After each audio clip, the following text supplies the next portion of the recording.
semana foi de manifestações e protestos em Apucarana. Pais de alunos e professores de creche reclamam por falta de segurança. A audiência pública no Cine Teatro Fênix reúne convidados do Ministério Público. A intenção é coletar 1.500.000 assinaturas em todo o Brasil. Protestos também por falta de segurança em creche movimentam pais de alunos e professores na cidade. Eu sou César Neves, começa agora mais uma edição do Seu Mais Notícias.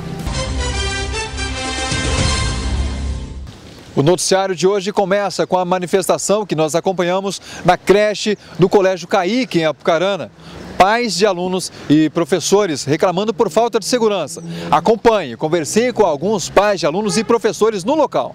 Logo cedo, às 7 da manhã, as vans chegaram trazendo as crianças, mas nem todas vieram porque muitos pais estão com medo da falta de segurança na creche, que já foi alvo de arrombadores pelo menos 8 vezes. Você como mãe, o que você acha desse movimento, vocês como pais? Certo, porque a gente vai trabalhar, deixa o filho da gente não ter uma segurança. 10h30 da manhã os caras vêm correndo aqui botar fogo na escola, correr em cima da escola. Eu acho certo, eu acho que os professores têm que ficar aqui até ter uma segurança, um guarda. Vocês apoiam o movimento então? Lógico. Certeza. O que você acha disso aí? Eu sou professora. Você é professora? Tem que fazer isso mesmo, senão não consegue mudar. 8ª vez já. Vocês acham a mesma coisa? Concordam, apoiam os professores? A gente não sabe nem como é que chega aqui, a gente chega com os filhos da gente. A gente chega aqui, tá tudo arrombado, tudo quebrado, tudo destruído, as tias correndo risco. Por enquanto é à noite. E quando começar durante o dia, tacar as crianças, nós, quem vai tomar providência? Fez reunião, fez um monte de coisa. Ah, nós vai ver, tá tomando providência, mas até quando? Até acontecer uma coisa trágica aqui? Não resolveram nada? Nada.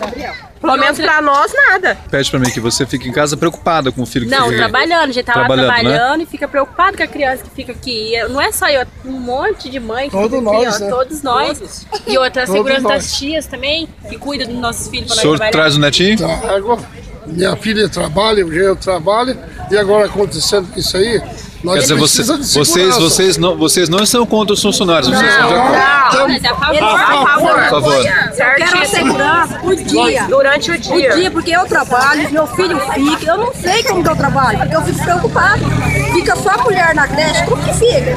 As mulheres ficam na creche, só as professoras. Por que não coloca um guarda para ficar durante o dia com as crianças também? Quantas crianças ficam aqui na creche? 110, 120 110, 120 crianças. Que agora voltam para casa. Não, hoje a gente pegou. A gente vai trabalhar. Vai trabalhar. Ficaram com dó. Não, a gente vai trabalhar, a gente não tá dispensando ninguém. Não, a gente foi pegando, Vai a gente ficar. só quer mostrar pra eles que a gente quer um parecer, né? Que eles tomem alguma providência em si, né? Que eles estão tomando, mas assim, a gente vê que tá indo devagar. Tá devagar, né? Um dia antes disso, nós estivemos no local e acompanhamos os professores e funcionários arrumando a creche.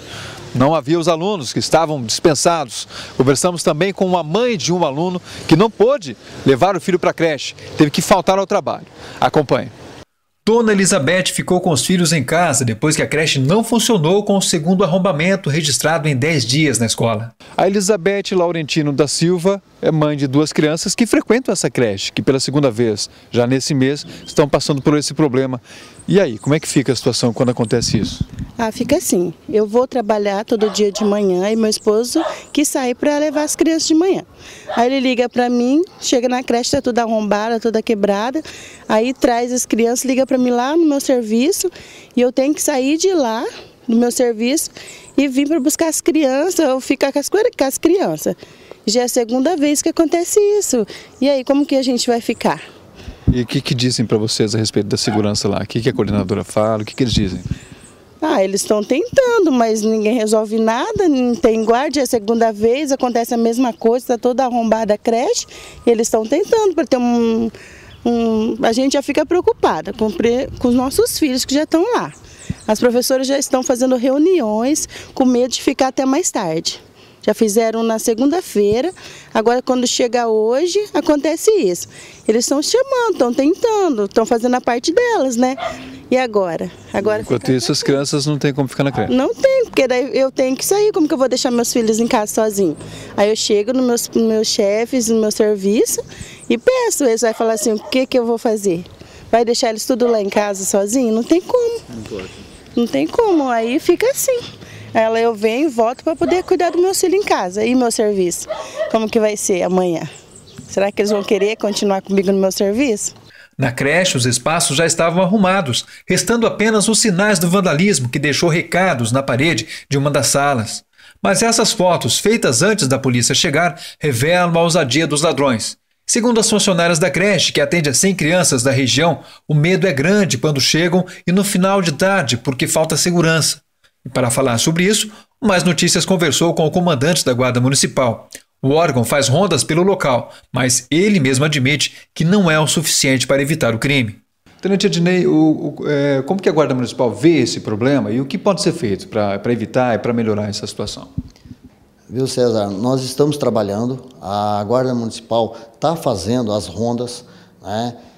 Nesse setor do CAIC, nós começamos na semana passada também fazer ronda noturna, fixando, nós não podemos fixar a Guarda Municipal, o nosso efetivo ele é reduzido, como todo mundo sabe, né? E nós trabalhamos com a média de 5, 6 GMs por turno.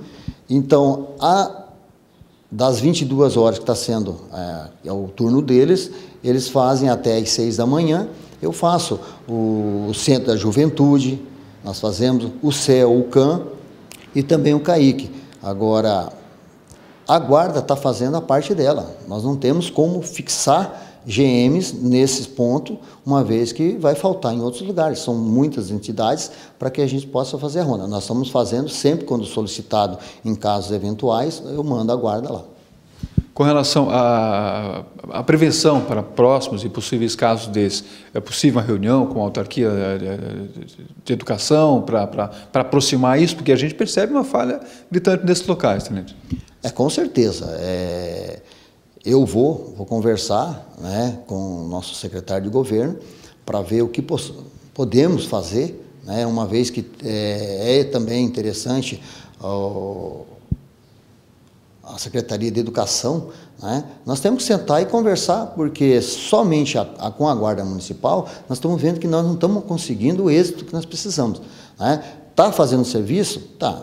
O documento você viu. Existem determinações e os guardas estão indo nos locais, mas infelizmente você fica lá 40 minutos a 1 hora fazendo o serviço, né, de patrulhamento preventivo nesse local. E ficam os demais órgãos ficam à disposição, né, ficam abertos, então eles saem dali e estão fazendo. Então nós temos que sentar para verificar o que possamos fazer, melhorar, porque está vulnerável, nós estamos vendo que está vulnerável.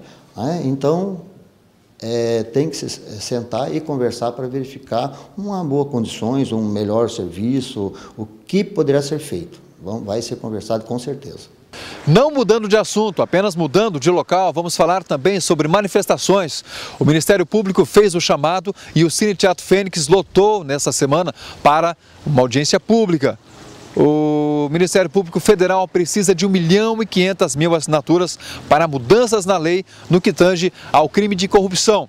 Segundo os próprios promotores, na forma como está hoje em dia, a corrupção é quase que um chamado para o crime. Poucas pessoas ficam presas por pouco tempo. A lei é fraca, por isso é necessário essas assinaturas para que essa lei possa mudar e para que o corrupto fique mais tempo na cadeia. E para que, é claro, o Estado seja ressarcido quanto antes desses valores que acabam sendo roubados da população, do cidadão brasileiro. Veja como foi. O evento realizado no Cine Teatro Fênix de Apucarana reuniu autoridades, lideranças comunitárias, estudantes e o público em geral para audiência pública. O assunto é a lei que pune o crime de corrupção no Brasil. Quem participou colaborou deixando o nome no abaixo-assinado que busca 1,5 milhão de adesões para as mudanças na lei. Olha, eu acho muito importante que instituições sólidas do nosso país, como o Ministério Público, instituições que estão cada vez mais buscando colocar na sociedade que não existe pessoas que estão acima da lei. Vou dar como exemplo a Operação Lava Jato, onde foram presos os maiores empreiteiros desse país e as ações são oriundas do Ministério Público. É importante, como também disse o juiz Sérgio Moro, que não é só a Operação Lava Jato que é o diferencial, que é um marco na história do combate à corrupção, mas que a sociedade também se una para que nós possamos ter leis digamos assim, um pouco mais rigorosas e possa dosar também o Ministério Público, o Poder Judiciário, de leis onde eles possam, com mais eficiência, também as polícias, obviamente, com mais eficiência combater a corrupção. E assim colocar a sociedade a parte de tudo isso que vem acontecendo, né? A sociedade, eu acho que é muito importante estar imbuída nessa mesma finalidade, né? Finalidade de combate à corrupção, quer queira ou quer não, o dinheiro que é desviado dessas empresas estatais ou de verbas públicas acaba afetando diretamente a população. É a falta de remédio no posto de saúde, é a falta de médicos, é a falta de infraestrutura urbana que poderia estar melhor nos municípios, mas o dinheiro que vai para a corrupção acaba prejudicando o andamento, prejudicando toda a sociedade. De fato, é uma importância muito grande, né? Nós temos desde 88 na nossa Constituição a previsão das consequências para aquelas pessoas que agem de forma inadequada em relação ao dinheiro público. Temos na Constituição e no Código Penal e em várias normas muitas punições em relação àquelas pessoas que utilizam mal o dinheiro público, que se utilizam da função pública em benefício próprio, mas trazer isso à discussão e buscar implementar isso, colocar isso na prática, isso sempre é muito importante. Promovido pelo Ministério Público, pelas entidades civis, pelas universidades, como é o caso aqui, né? Centenas de estudantes dos cursos de Direito da cidade, da região. Então, sempre patrocinar discussões no sentido de combater a corrupção, de utilizar da melhor forma possível o dinheiro público, isso é louvável, merece os parabéns e a sociedade tem que sempre se preocupar com isso. Você acredita que a população anda mais preocupada com a corrupção? Sem dúvida, cada vez mais somos informados, temos consciências do que acontece na sociedade, cada vez mais essa juventude está ciente dos seus direitos e dos seus deveres e as pessoas já ficam incomodadas com esse fato de que não dá nada no Brasil, né? De que o jeitinho brasileiro é isso mesmo e não tem o que fazer. E agora, de 2 ou 3 anos para cá, as pessoas têm se insurgido contra isso e cada vez mais eu acredito que isso vai acontecer e isso é muito positivo para o Brasil. Às vezes as pessoas acham que isso é ruim, meu Deus, quanto protesto, quanta coisa acontecendo. Não, justamente o contrário. Tudo isso é muito positivo. Uma nação, um país se torna cada vez mais forte à medida que as pessoas participam, à medida que as pessoas discutem, à medida que as leis são aprimoradas, que o poder judiciário funciona, que o poder executivo usa bem o nosso dinheiro, que o poder legislativo faz boas normas, faz boas leis. Então, tudo isso, ainda que pareça um cenário assustador, ainda que pareça ruim, tudo que tem acontecido, é justamente o contrário. É dessa diversidade que vamos ter um país mais forte, uma sociedade mais justa e as coisas mais bem feitas no nosso país. O Brasil está cansado de corrupção. O Ministério Público de Apucarana promove uma audiência para discutir o projeto de lei de iniciativa popular. Olha, eu acho super importante a participação da população, porque neste momento a atual situação do nosso país ela é crítica, entendeu? Então, eu acho super importante o Ministério Público propor isso, essa ação pública, né? Que na verdade vai ser um bem para todos nós e vai ajudar muito o crescimento da cidade e, consequentemente, da população. A iniciativa do Ministério Público é uma iniciativa excelente porque a população não tem, às vezes, contato, conhecimento, né, do que realmente acontece. Mas é a iniciativa excelente. Bom, no meu entendimento, eu creio que veio assim no momento oportuno, no momento ideal, diante de toda a problemática que está acontecendo, não só dentro do país, mas nosso estado e nossa comarca sempre tem algum problema, algum caso também que possa trazer prejuízo dentro da sociedade. Então, na minha opinião, na minha concepção, foi no momento oportuno que veio de encontro com a problemática vivenciada na sociedade. Mesmo porque ela está bem no nosso meio agora, né? Com certeza. Em cada comarca do país surgiu com as investigações da Operação Lava Jato, realizado pela Polícia Federal com a coordenação do Ministério Público Federal. Bom, o objetivo é debater um pouco sobre a corrupção com a população e apresentar para a população uma série de propostas que consistem em 10 medidas apresentadas pelo Ministério Público para tornar a corrupção um crime efetivamente grave, pois hoje as penas são extremamente baixas, o nosso sistema recursal é muito falho, o nosso sistema da prescrição está completamente ultrapassado. Então o Ministério Público elaborou algumas propostas que na verdade são 10 medidas, mas que se subdividem em alguns projetos de lei, que na verdade são 20 anteprojetos. A ideia é colher o maior número possível de assinaturas para que a gente consiga chegar ao número que nós precisamos de 1,5 milhão de assinaturas em todo o país, para que com isso a gente consiga transformar as nossas propostas em projeto de lei de iniciativa popular, para ser analisado e quem sabe aprovado pela Câmara dos Deputados e pelo Senado. São uma série de medidas que, em suma, tornam a corrupção um crime efetivamente grave no nosso ordenamento jurídico. Então essa ação está sendo feita em vários pontos do Paraná? Sim, não só no Paraná como no Brasil. No Paraná nós temos o movimento Paraná Sem Corrupção, que vem desde 2012, onde a gente sempre está debatendo com a população alternativas para como se enfrentar a corrupção. Agora, esse ano, o Ministério Público Federal elaborou essas 10 propostas, essas 10 medidas para tornar a corrupção mais grave, e o Ministério Público Estadual comprou essa ideia e então estamos na luta para conseguir esse 1,5 milhão de assinaturas, não só no Paraná, mas é uma atividade voltada a todo o país. O senhor acredita que o cidadão brasileiro está mais preocupado com a corrupção, está cansado? O cidadão brasileiro está cansado. Nos últimos tempos, essas operações que nós tivemos, Lava Jato, Publicano, aqui recentemente, aqui próximo de nós, em Londrina, trouxe uma esperança para o povo brasileiro. Mas ainda é muito pouco, falta muito para que a gente efetivamente consiga punir os corruptos. E por isso o povo tem que acordar, tem que sair às ruas e é um jeito, o melhor jeito de se protestar agora, nesse momento, é conseguir o número máximo possível de assinaturas, não só da pessoa que está ouvindo, mas peguem assinaturas dos seus familiares, seus irmãos, enfim, amigos, parentes, e levem na sede do Ministério Público. Assim, quem sabe, a gente vai conseguir construir um futuro melhor.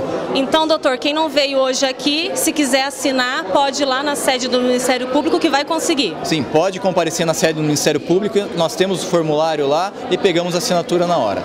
Breve intervalo, já voltamos com mais informações aqui no seu Mais Notícias, dentro da TV Mais, a TV 100% Apucarana.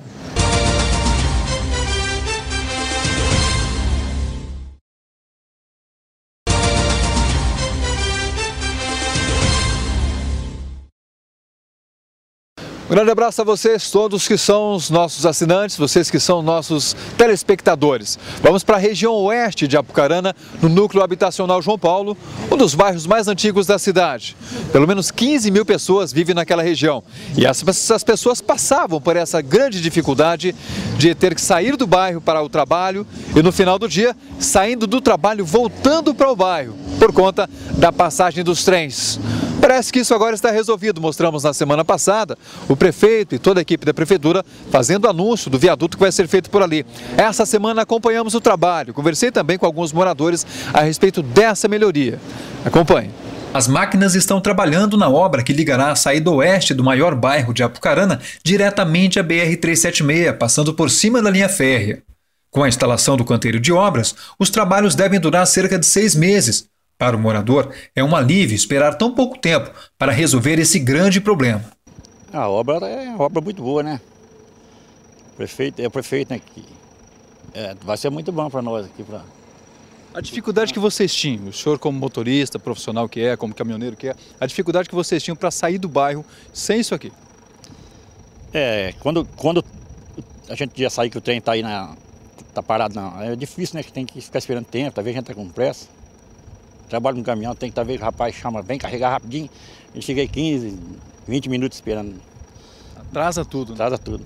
Quer dizer, isso aqui trabalho também, né? Carro baixo também. O pessoal que saiu, até a pé mesmo é difícil atravessar, tem pessoas que atravessam por cima dos vagão aí.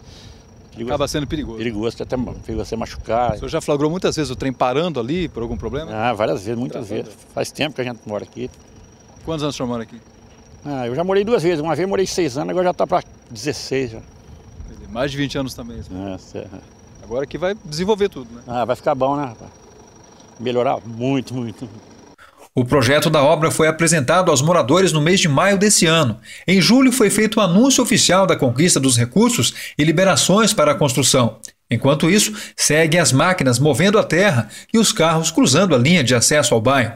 Segundo o Departamento de Trânsito de Apucarana, por hora são centenas de veículos entrando e saindo pela região.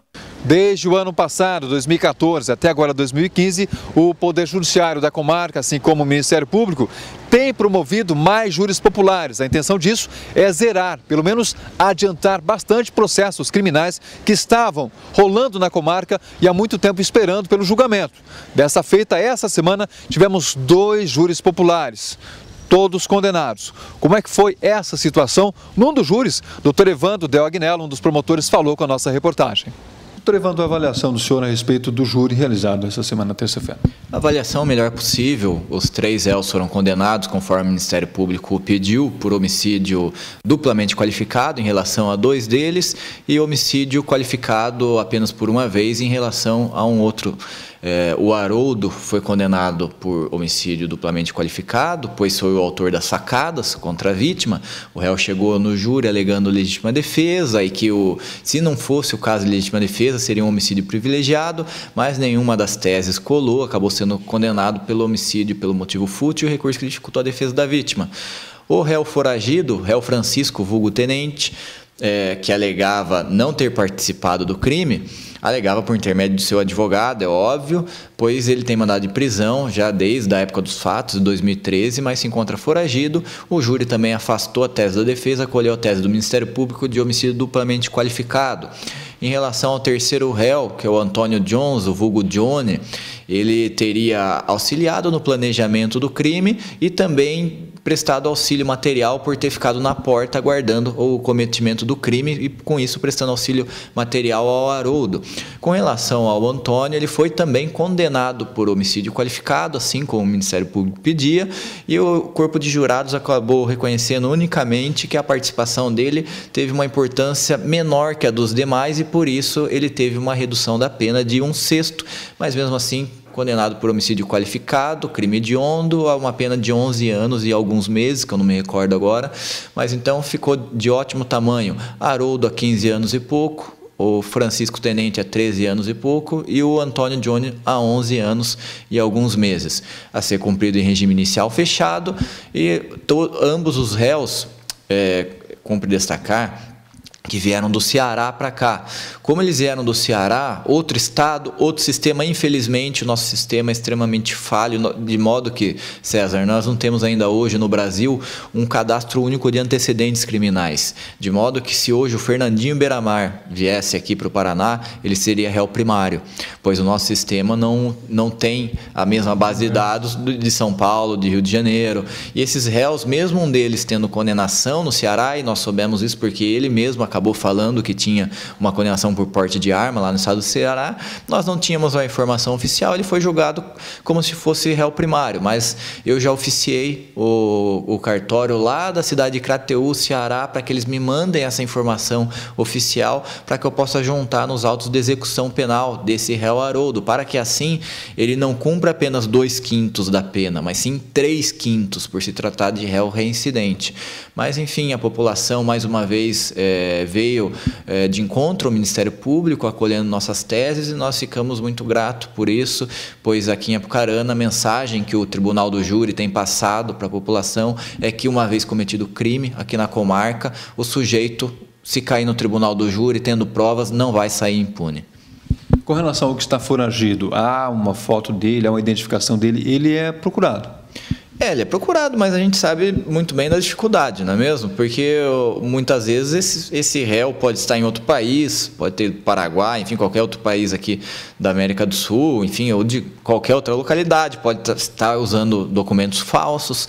Então, a probabilidade desse réu ser preso, pelo menos de imediato, é muito pequena. É claro que o mandado de prisão tem validade de 20 anos, que é o prazo prescricional da pena. Então pode acontecer, de repente, e acontece muitas vezes, do réu acabar com o tempo se descuidando e, de repente, numa blitz ou por ocasião da realização de algum documento, acaba sendo pego. Agora, infelizmente, a gente sabe da dificuldade, não é mesmo? O réu foragido pode ser que venha a ser encontrado, mas nós sabemos que é muito difícil isso acontecer. De qualquer forma, os outros dois seguem presos. Os outros seguem presos. Agora, pode ser que recorram ainda para o tribunal, mas nós acreditamos na manutenção da decisão tranquilamente, e vão ter que cumprir 2/5 da pena o Antônio, que é primário, e o Haroldo, 3/5 da pena. Com capuz da blusa, cobrindo a cabeça e o rosto, depósitos para o declarante, tendo o declarante sido levado até ele, pelo outro indivíduo que o abordou. Exigiram que o declarante seguisse até um matagal existente no final da rodovia do bairro, onde é uma espécie de fundo de vaga. Durante o trajeto, ambos queriam saber onde estava Daniel e se ele era acostumado a sair de madrugada ou ficar acordado em casa. Disseram ao declarante que queriam matar Daniel e Baiano. Então, a ideia deles é matar o Daniel e o Rafael, que é o primeiro que foi ouvido lá, tá?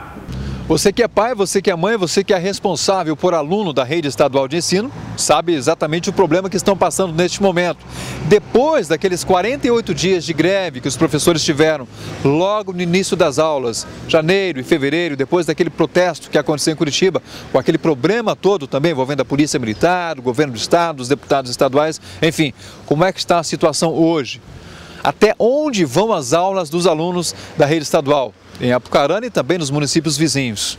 Tem colégio, tem cidade que deve levar as aulas de 2015 até março de 2016. Eu conversei com a coordenadora pedagógica do Núcleo Regional de Educação de Apucarana a respeito deste assunto. Veja. Bom, nós temos todos os calendários do núcleo já homologados, com as adequações pós-greve, e a situação do núcleo de Apucarana é: alguns municípios vão encerrar as atividades, o ano letivo de 2015, em março, 4 de março de 2016, outras escolas em 20 de fevereiro e pouquíssimas em 23 de dezembro. Tá? Então essa é a realidade do nosso núcleo. Mesmo assim, com tudo aquilo, algumas ainda vão conseguir encerrar o calendário esse ano. Sim, as poucas escolas que vão encerrar em 2015 até 23 de dezembro são aquelas que estão ofertando sexta aula. É o caso do Nilo Cairo, aqui em Apucarana, é o caso do Colégio Três Reis, que não aderiu à greve, e temos no município de Caloré também uma escola que está trabalhando com a sexta aula. As demais são 5 aulas dia, horário normal, então o calendário vai até 4 de março de 2016 ou 20 de fevereiro de 2016. Como é que vocês têm recebido o feedback dos pais e dos alunos nesse momento? Vocês têm conversado com as APPs, com o pessoal? Como é que eles têm aceito isso? De forma tranquila mesmo, porque não tem como ser diferente. Bom, para ter alteração de calendário, todas as escolas reuniram os pais, os alunos, tudo foi registrado em ata. Então, a sexta aula que é o diferencial. Então, para ter autorização de sexta aula, nós, antes de homologarmos o calendário aqui, nós tivemos a ata de anuência dos pais, né, de toda a comunidade escolar, a confirmação de transporte, e só depois disso é que homologamos o calendário. As outras escolas que não conseguiram um calendário com sexta aula, qual o motivo? Não tinham transporte, nenhuma garantia de transporte. Então, sem essa garantia de transporte, porque sexta aula implica em chegar mais cedo, em sair mais tarde, então são várias linhas, não foi possível. Então, essa é a nossa realidade. Quantos anos você tem? 18, 19, 20, 30, 40, 50 ou mais? Pois é. Nós temos 80 idosos no asilo de Apucarana e precisam de ajuda. Tem maior variedade de idades, de 80 até 50 e poucos anos. Alguns têm essa idade. 11 estão extremamente conscientes, outros nem tanto assim. Outros passam por muita dificuldade ali dentro. E o asilo também sempre precisa de ajuda. Dessa forma, nessa semana foi inaugurado um novo refeitório. O refeitório que foi redesenhado, uma equipe de professores e alunos da Facnopar de Apucarana do curso de Design de Interiores acabou participando disso. Com os materiais vendidos, que foram arrecadados pela Receita, também pela Receita Estadual, doados para o asilo, algumas outras melhorias também estão sendo feitas no local. Nós fomos conferir de perto esse trabalho, veja. Desde o mês de julho desse ano, a rotina mudou o cenário dos 80 moradores do asilo São Vicente de Paula de Apucarana. Além dessas melhorias, reformas que estão sendo feitas em todo o prédio do asilo, aqui no refeitório também a gente percebe um ar diferente. Não é à toa, né? Aqui também houve toda uma mudança, né, Rosângela? Isso, aqui foi a maior mudança que teve, por enquanto, né? Porque aqui é o espaço que eles almoçam, jantas, refeições são feitas aqui e o espaço da televisão. Nós procuramos a Facnopar, a professora Ana Paula, do 3º semestre de design, e eles nos comprometeram em estar fazendo esse projeto e foi uma parceria com eles que nós conseguimos toda essa reforma. Com os alunos, né, que cada um se dedicou da melhor forma para ser feita essa doação e que aconteceu toda essa mudança dentro do refeitório. Fora do refeitório também a gente percebe muito trabalho sendo feito. Isso, nós estivemos um bazar que foi mercadorias apreendidas pela Receita. Nós estamos mudando todo o piso, porque o nosso piso era escorregadio, tinha quebrados. Então está sendo há muitos anos, né? Então também nós estamos fazendo essa reforma nos pisos também. A estrutura toda está modificando para ficar mais humano o atendimento, um espaço mais aconchegante para os velhinhos. Mais aconchegante e mudando essa visão de asilo, né? E os trabalhos continuam, desde o novo piso, forros, fiações elétricas, iluminação no refeitório, tudo para melhorar o convívio dos internos do asilo, que devem receber mais moradores nos próximos dias. Estamos atualmente com 82 idosos, mas essa semana chega mais. Em média, ficam quantos aqui por dia? A média, nós temos 100 idosos, que é o que a casa comporta.